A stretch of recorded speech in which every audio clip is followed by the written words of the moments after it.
모세가 죽을 때 나이 120세였으나 그의 눈이 흐리지 아니하였고 기력이 쇠하지 아니하였더라. 네, 오늘은 해피엔딩 프로젝트 3주차 세 번째 시간인데요. 행복한 동행, 마지막까지 행복한 인생이란 제목으로 함께 말씀을 나누겠습니다. 제가 설교 시간에 몇 번 소개했던 분이죠. 100년을 살아보니라는 책을 썼던 김형석 명예교수님, 이제 만 100년, 만 100세 되신 분인데요. 이분의 그 에피소드 중에 이런 얘기가 있습니다. 한 25년 전이죠. 본인이 이제 75살 시절에 겪었던 일인데, 그 본인의 이제 선배를 만나신 거예요. 은사면서 선배. 그분의 나이가 당시에 90 정도 되셨습니다. 이제 눈도 잘 안 보이시고 이제 귀도 어두우신데 오랜만에 찾아온 후배를 반갑게 맞이하면서 이렇게 물어보셨다고 그러죠. 그래, 자네는 올해 나이가 얼마나 됐나? 그래서 이 김영석 교수가 제가 올해 75 됐습니다. 그랬더니 그 선배님이 그랬다는 거죠. 참 좋을 때라고. 한창 때네. 내가 그 나이 때 날아다녔는데 이제 그렇게 얘기하셨다는 거예요. 여러분, 나이는 상당히 상대적입니다. 특별히 젊었다 혹은 늙었다라고 하는 표현에는 상대성이 늘 있기 마련이죠. 그래서 우리가 이제 마음속으로 우리는 항상 청춘이야, 젊게 살아야 돼, 이제 이런 얘기 많이 들었다 보니까 어떤 면에서는 정말로 젊은 줄로 착각하는 경우들도 있습니다. 그러나 명백한 건 상대성도 있지만 젊음은 분명히 절대성도 있습니다. 그래서 진짜 젊은 게 있고요, 상대적으로 젊은 게 분명히 존재합니다. 근데 이게 시대마다 좀 다른 것 같아요. 예를 들면 우리나라의 평균 수명은 약 83세입니다. 남자가 80세, 여자가 85세입니다. 결론은 여자분들 축하드립니다. 이게는 더 사시는데요. 이것은 우리나라의 평균 연령, 기대 수명이라고 그러죠. 이건 전 세계에서 가장 높은 수준입니다. 그런데 또 하나의 주목해 봐야 될 것은 우리나라가 초고령화 사회라는 것에 이제 기준이 되는 건데요. 그거는 중간 연령이 있습니다. 이렇게 일렬로 전 국민을 쫙 세우는 거예요. 그러면 정확히 중간에 되는 이 중위 연령이라고 하는데요. 가장 중간에 있는 분의 나이가 몇 살이냐 하면 우리나라 현재는 44살입니다. 44살이 딱 중간이에요. 그러면 45세는 젊었을까요? 안 젊었을까요? 자, 이걸 가지고 45세 당연히 젊은 거 아니야? 라고 말씀하시는 분은 45세보다 분명히 나이가 훨씬 많을 거예요. 어제 우리 교회에서 아주 오랜만에 우리 성경학교 우리 수련회를 위해서 아이들이 막 모였다 흩어졌다 막 이랬는데, 이때 즉 10살짜리 혹은 16살짜리한테 46살은 젊을까 늙을까 그러면 46살이나 100살이나 비슷하게 얘기할 겁니다. 아마. 그러니까 이 상대성이 있다는 거예요. 그런데 이 중위 연령이 얼마나 우리나라에서 변화무쌍했느냐 하면, 베이비 부머 세대가 20대가 되던 1976년의 중위 연령은 20살이었습니다. 20살이 딱 중간이던 시절이 있었어요. 그런데 이게 97년이 되면서 30살이 중위 연령이 되고요. 2014년이 되면서 40살이 중위 연령이 됩니다. 그리고 이게 베이비 부머, 2차 베이비 부머 뭐 이런 분들이 나이를 먹으면서 급격한 고령화가 되면서 중위 연령조차도 40대 중반까지 이제 올라간 거예요. 그래서 이전에는 없던 연구들이 활발해집니다. 즉, 은퇴 후에 어떻게 살 것인가, 또 고령자의 삶은 어떻게 할 것인가, 우리가 인생의 후반전, 이제는 후반전 중에도 연장전에 해당되는 가장 초고위 연령의 군들은 어떻게 살아야 과연 행복할 것인가, 이런 부분에 대한 연구가 참 많습니다. 전에는 그런 연구가 필요 없었어요. 왜냐하면 기대 수명 자체가 짧았고 은퇴와 함께 사망에 이르는 기간이 짧았기 때문에 별로 중요한 시점이 아니었지만, 지금은 은퇴 후에 예를 들면 8만 시간이 남았다, 뭐 은퇴 후에 진짜 인생 시작한다, 뭐 퇴직금 믿다간 쪽박 찬다, 뭐 이런 얘기들 많이 들으실 거예요. 아무것도 안 하는 게 돈 버는 길이다, 뭐 전원주택 갔다가는 외로움에 산다, 뭐 이렇게 은퇴 후에 사실은 우리를 두렵게 만들고 염려하게 만드는 것들, 그러면서 은퇴 후에 꼭 있어야 할 뭐 5가지가 있다. 그래서 뭐 건강, 돈, 일, 좋은 관계, 그리고 여가, 시간 활용 이런 게 중요하다. 이런 거는 뭐 아침에 나오는 방송이나 유튜브 채널에 넘치도록 많이 나오는 이야기들입니다. 사실 제가 전도사 때만 해도요, 전도사 교육을 가서 들었던 교육 중에 그런 게 있었습니다. 목회자는 보험이나 연금 들면 안 된다. 우리가 하나님 의지해야지 무슨 금융기관 의지하고 돈 의지하면 안 된다. 그런데 지금 목사님들 연금 들어요, 안 들어요? 아예 우리 교단 연금이 따로 있고요. 뿐만 아니라 이 종교인 과세를 하기 때문에 국민연금을 필수적으로 들어야 됩니다.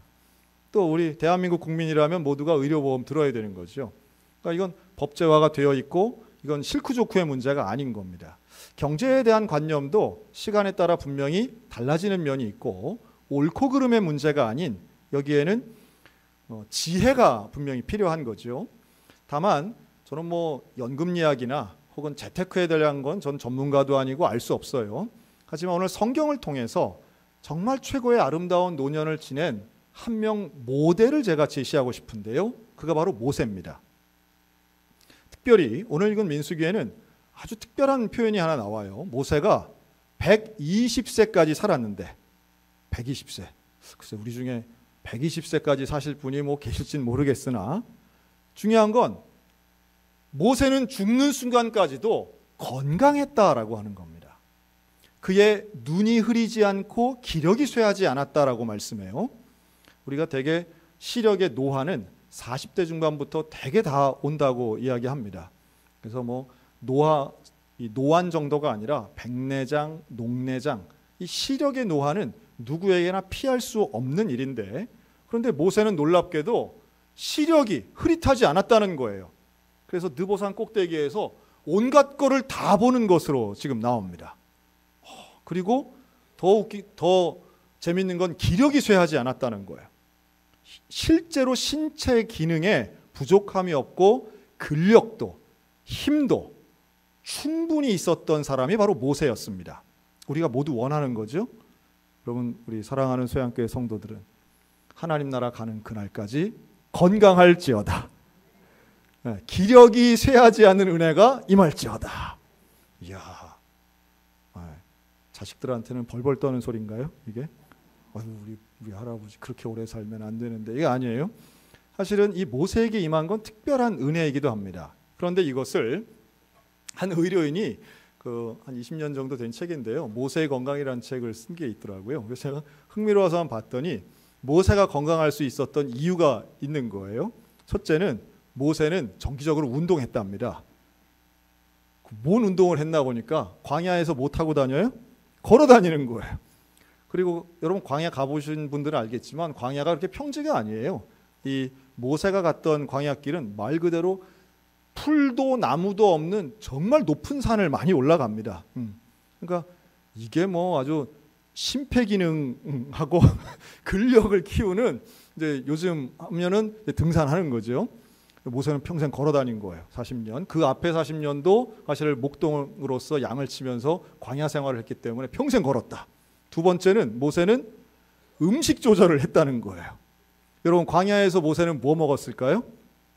만나만 먹습니다. 그래서 다른 거 해로운 거 안 먹고 뭐 기름기 많은 거 안 먹었다는 거예요. 그래서 제가 사실 기름기 하면 메추라기가 기름기 많거든요.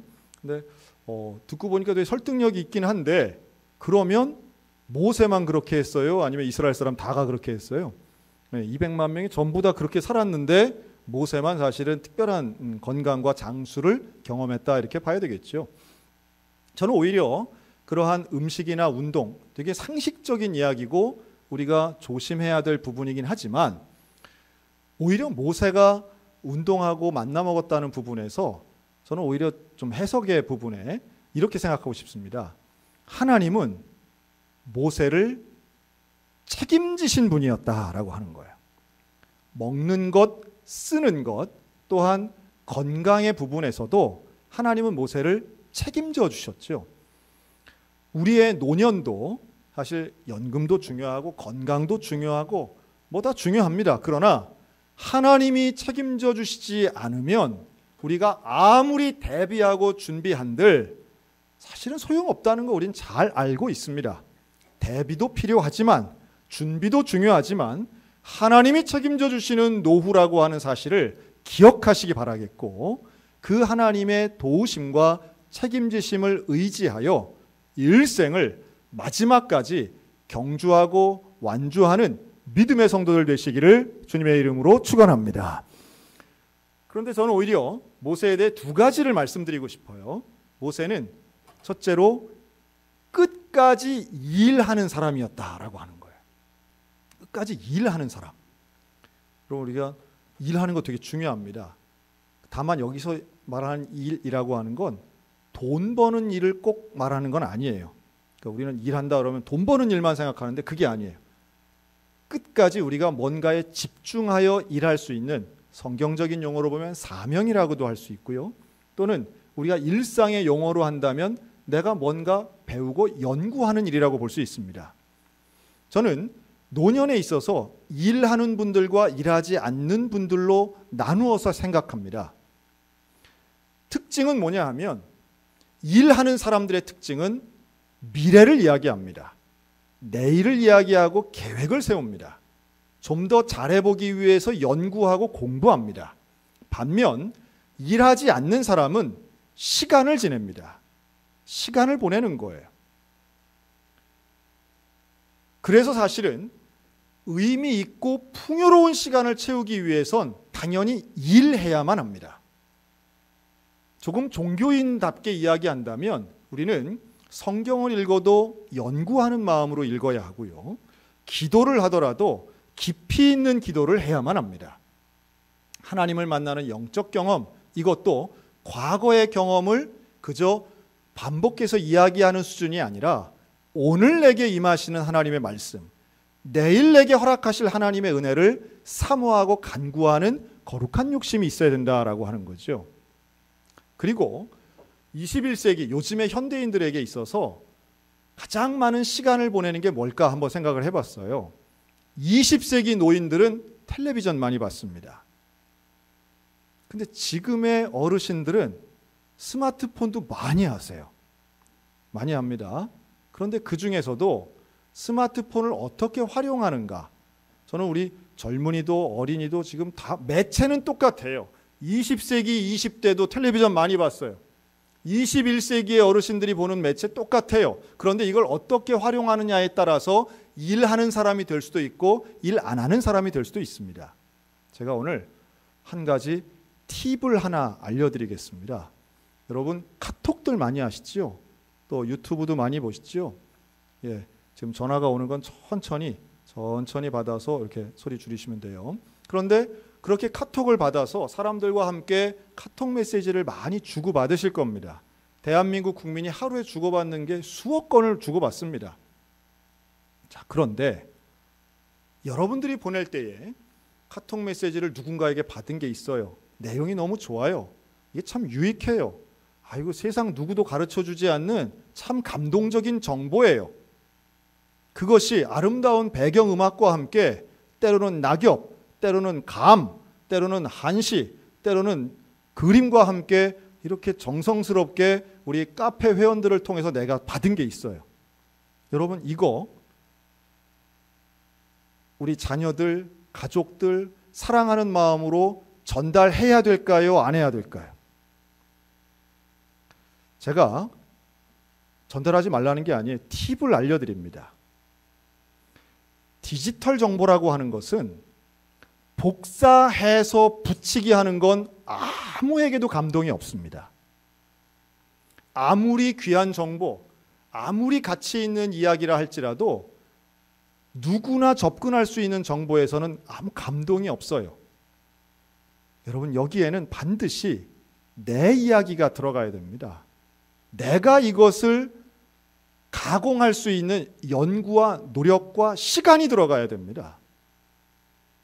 하다못해 성경 말씀을 보내준다고 해도 복사해서 붙이기해서 보내는 거하고 내가 일일이 타자를 쳐서 보내는 거하고는 받는 사람의 느낌이 전혀 다릅니다.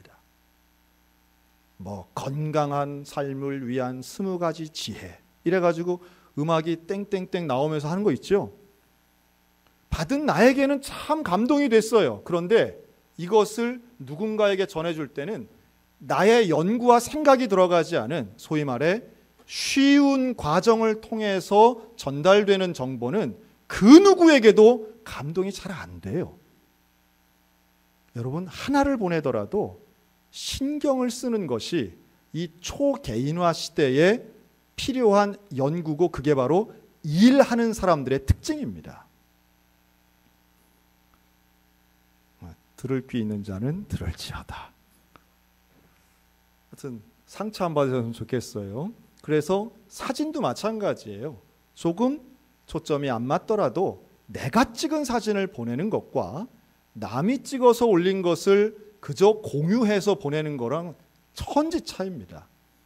조금만 신경 쓰고 연구하고 공부하면 훨씬 더 큰 풍요로움을 얻을 수 있는데 바로 그 일을 하는 게 제가 말씀드리는 일하는 사람의 모습이라고 하는 겁니다. 모세는 평생을 일하는 사람으로 삽니다. 그런데 그가 일할 때 사명에 집중하는 거죠. 그의 사명은 이스라엘 백성을 가나안 데리고 가는 거예요. 광야길을 다닐 때에 그는 단 한 번도 자신의 위치와 사명을 잊지 않습니다. 그러다 보니 백성들이 죄를 짓고 잘못했을 때 모세는 항상 백성들의 편에 서서 하나님께 기도합니다. 하나님, 이 사람들을 다 죽이시고 징계하시려면 차라리 저를 죽여주세요 라고 기도했던 게 모세의 기도입니다. 모세는 날마다 갈 방향과 길에 대해서 내일을 생각하는 사람이었어요. 하나님의 구름 기둥, 불 기둥이 움직이는 거에 대해서 눈여겨보며 하나님과 소통합니다. 모세의 정보라고 하는 것은 결국 하나님으로부터 온, 하늘로부터 온 정보였습니다. 그는 하나님과 늘 친밀한 관계를 유지하여 하나님이 이렇게 말씀합니다. 모세는 하나님과 친구와 같았다. 여러분, 이 하나님과의 좋은 관계는 결국 모세가 다른 사람들과의 관계도 좋을 수 있는 힌트를 우리에게 줍니다. 여러분 혹시 이런 얘기 들어보셨나요? 노인이 될수록 고집쟁이가 된다.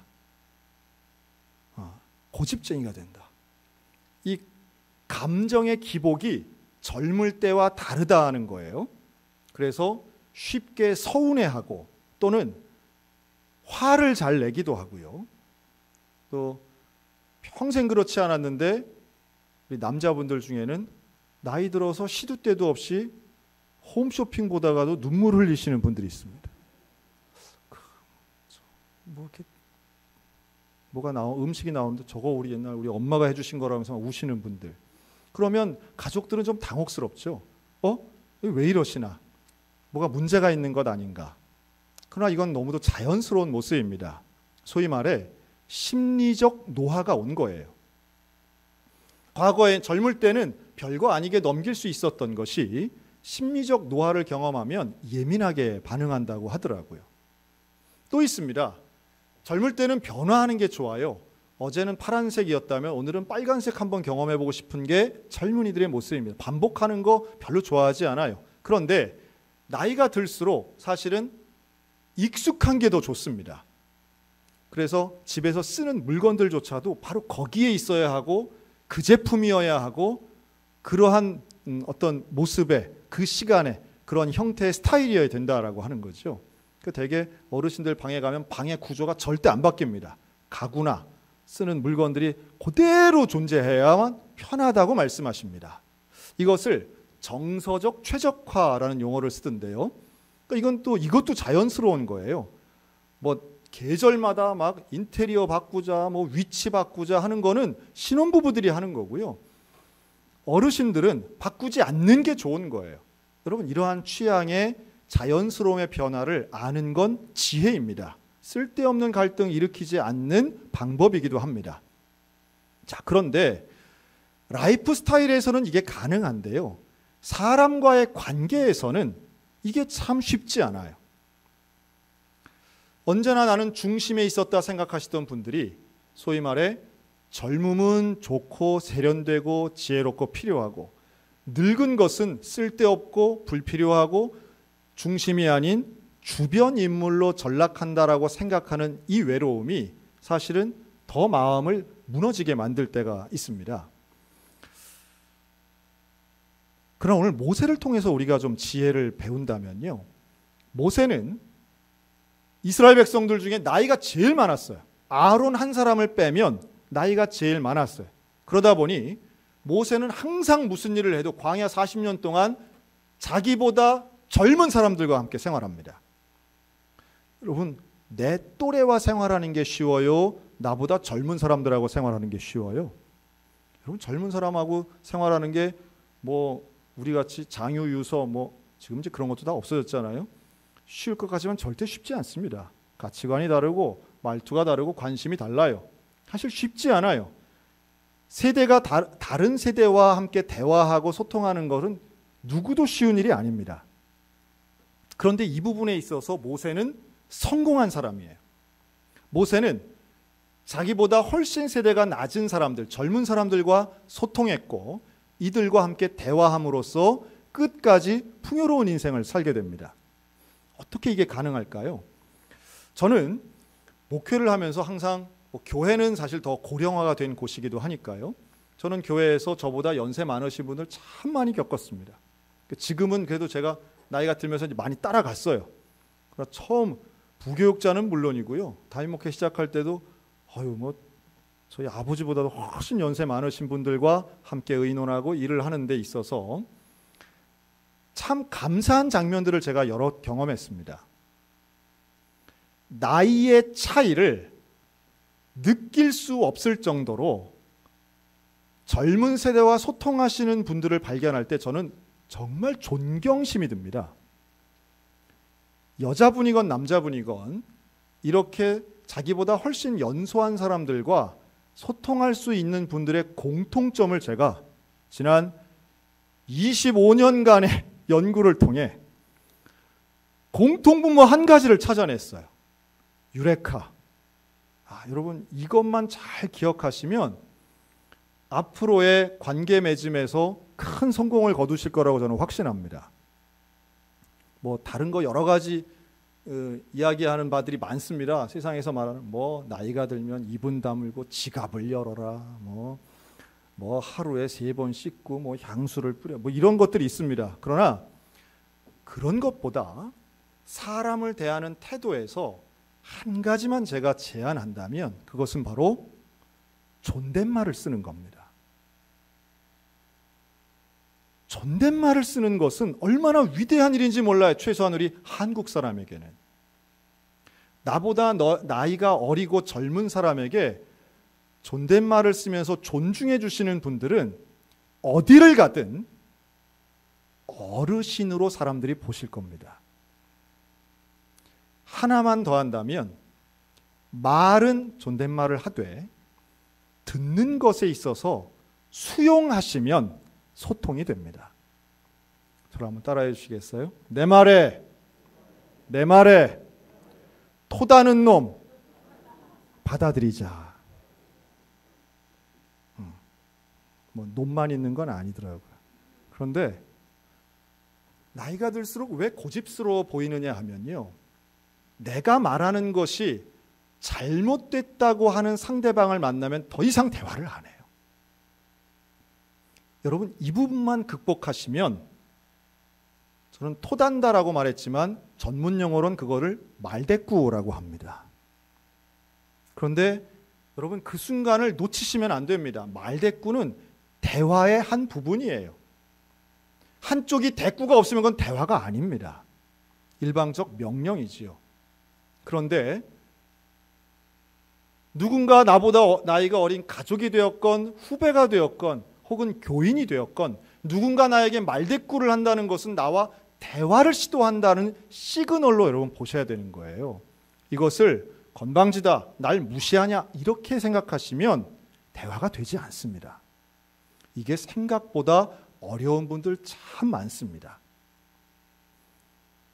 여러분, 이 부분만 존대어를 쓰면서 토다는 것을 수용하는 자세만 가지면 우리의 다음 세대들과 함께 충분히 소통하실 수 있다라고 하는 말씀을 드리고 싶어요. 모세와 하나님 간의 관계가 그랬습니다. 놀랍게도 하나님은 모세가 요구하고 기도하면요, 그걸 수용하세요. 모세가 하나님 용서해 주세요. 용서해 주세요. 내가 이놈들 다 쓸어버리겠어. 아니에요, 하나님 그거 하시면 안 돼요. 그럼 내가 안 할게. 하나님이 얼마나 모세에 대해 수용적인지 몰라요. 그런데 모세야말로 하나님뿐 아니라 모든 세대에게 젊은 사람들을 대할 때 모세가 바로 이러한 태도를 가집니다. 그래서 민수기 12장에 보면 모세에 대해 이렇게 설명하는데요. 모세는 온유함이 지면의 모든 사람보다 더하더라. 모세를 이야기할 때 대개 그를 온유한 사람이라고 말합니다. 여러분, 온유함의 뜻을 우리가 알아야 되는데요. 온유한 사람 그러면 왠지 화 안 내고 모든 일에 허허하는 사람 같아 보이지만 성경이 말하는 온유함은 그거 아니에요. 모세는 화 잘 냈습니다. 모세는 하나님의 이름이 망령되이 일컬어진다든가 또는 우상을 섬길 때 여지없이 분노했던 사람입니다. 그런데 모세의 온유함, 이 온유라고 하는 단어는요, 히브리어로 아나부라고 하는 단어인데 이 아나부는 대답하다라는 뜻이 있습니다. 근데 대답을 누가 누구에게 하느냐 하면 종이 주인에게 대답하는 이게 아나부예요. 즉 여봐라 그럼 예 하는 그게 아나부예요. 이걸 잘했다는 거예요. 이걸 그 누구보다 잘했다는 거예요. 모세의 온유함은 하나님이 부르면 언제나 대답하는 사람이었다는 거예요. 하나님을 무시하지도 않고 떠나지 않고 언제나 충성하며 하나님께 경청했던 사람이 바로 모세였다는 거예요. 자, 이 경청의 은혜와 능력이 다른 사람들에게도 역시 마찬가지였어요. 그래서 모세는 누구와도 대화할 수 있었고 그는 혼자 재판장의 자리에 있으면서 사람들의 사연을 하나하나 들어주며 그들에게 좋은 결정을 내려주었던 사람이 바로 모세입니다. 그리고 또 하나, 하나님께서 모세를 느보산에 데리고 올라가세요. 120살이 된 모세가 아직 건강해요. 그런데 하나님 말씀하십니다. 모세야, 너는 가나안에 들어갈 수 없다. 여러분, 이때 다른 고집 센 사람들 같았으면 이렇게 말했을 거예요. 무슨 말씀입니까, 하나님? 내가 지금 이렇게 건강한데 나 할 수 있습니다. 아니, 내가 아니면 누가 이 사람들 다 이끌고 갑니까? 여호수아는 아직 어려요. 나 아직 젊습니다. 나 아직 할 수 있습니다. 하나님, 내가 아니면 누가 합니까? 지금까지 여기까지 왔는데. 그런데 모세는 그런 말을 하지 않아요. 모세는 하나님이 가라 하면 가는 거고요. 서라 하면 서는 거고요. 사라져라 하면 사라진 사람이었습니다. 모세의 온유함은 바로 여기에 있어요. 저는 이 온유함의 단어를 이렇게 표현하고 싶습니다. 내 고집을 내려놓음, 내 욕심을 내려놓는 겸손함, 오직 하나님의 음성 따라 살겠다라고 하는 순종의 결단. 여러분, 사람을 대할 때에 나의 고집만 내려놓아도요, 우리의 관계가 훨씬 풍성해집니다. 죽어도 난 그거 못한다. 설마 죽음 앞에 못하겠습니까? 그런데 예수님은 십자가에서도 우리의 죄를 다 용서하시고 십자가에서 희생하셨는데 왜 우리가 양보하지 못할까요? 왜 우리가 그거 이해 못할 이유가 저는 없다고 봅니다. 오히려 모세처럼 온유함의 사람으로 살아갈 때에 우리의 인생은 손해보는 것이 아니라 오히려 끝을 향해 갈수록, 하나님 나라 갈수록 더 성숙해지고 더 풍요로워지고 더 온유해지는 인생 살 수 있다고 확신합니다.